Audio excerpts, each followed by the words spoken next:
This is my first YouTube video that I'm putting on to try and start a channel on emotional intelligence and empathy.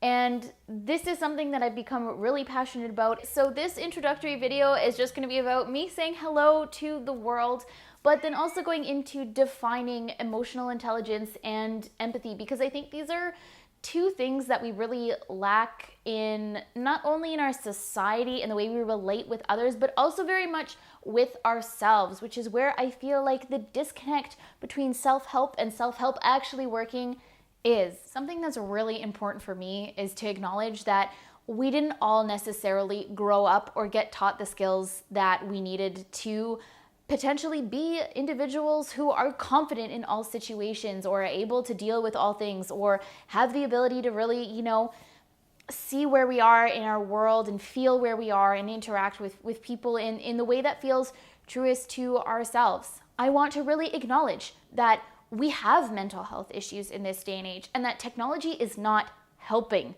with a lot of that, especially because with something like social media, we don't really know how to use that, or at least how to use it in a way that's helpful to us and to other people. I want to acknowledge that we have psychological blocks or protection mechanisms that were put in place when we were growing up because maybe there was something we really needed that we didn't get.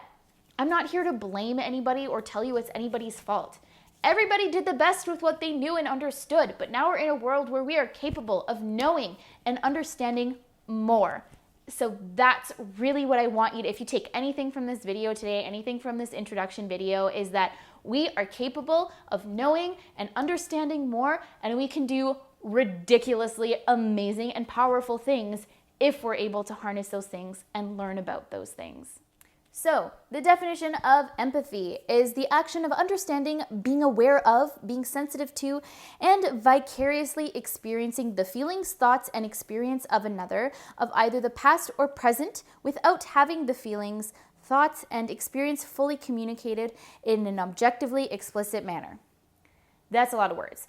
Basically, empathy is the ability to be able to kind of understand and really be with somebody when they're going through something. You're never fully going to understand how another person is feeling because we all come from our own lens. We all have very unique experiences that have shaped us with unique personalities.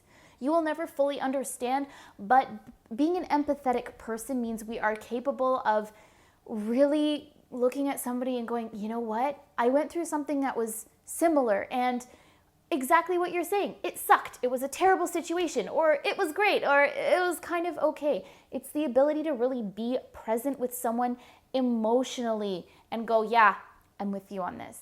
Emotional intelligence is probably a term that you have heard of before. It's starting to be a concept that's a little bit more well-known, but we haven't quite brought it into society yet, or I don't think it's quite hit the level of importance that it should have. I think it is a fundamental part of being human, and the cool thing about emotional intelligence is it's something that you can actually develop and grow. You're not born with a specific, EQ.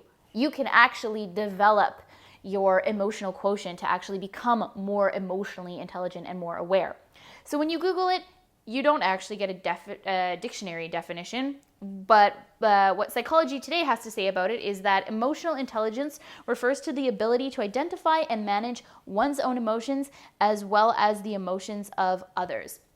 So it includes 3 different skills, which are emotional awareness, or the ability to identify and names one's emotions, the ability to harness these emotions and apply them to tasks like thinking and problem solving, and the ability to manage emotions, which includes both regulating one's own emotions when necessary and helping others to do the same. Now, I think this definition is really important because it does include a couple of different skills, all that need to be developed and worked on in their own way. But I think if we were to go out in society and deal with a lot of the problems that we have, or deal with other people, whether they're people we know or we don't know, like things in a workplace setting, even things with our family members, if we applied these aspects of emotional intelligence, I feel like we would problem solve a lot better. We would be much further in our life, and being able to know kind of where you are and how you're doing and what's going on for you, being able to identify those things in other people when other people are doing well with what you're saying, or when other people are not doing well with what you're saying. You know, we have a lot of triggers and stuff like that now. That's a term that's been thrown around a lot. Do we really know what an emotional trigger is and how it affects us, or how it affects our ability to communicate with another person? So these are two things, this emotional intelligence and empathy are the two things that I think if we really included into a lot of the topics and the issues that we explore as people in our lives would make a significant difference. So I'm going to talk about these things from the lens of a person who has done a lot of emotional growth and who has focused a lot on developing these skills and actually seeing them really affect my life in a very, very good way. And I really want to encourage other people to kind of learn these things and take these steps. It's going to take work. The reality is, do good things in life really come for free? I mean, are free samples at Costco really that good? I don't know. But these are things that require work, but it is an investment into yourself, and that's why I think it's so valuable. Please like, subscribe, share with somebody that you think might be interested in what's coming forward. Next week I'm going to talk about showing up, because we don't really like to show up for ourselves, so we're going to explore that topic and talk about that. Thanks so much for watching. We'll see you soon.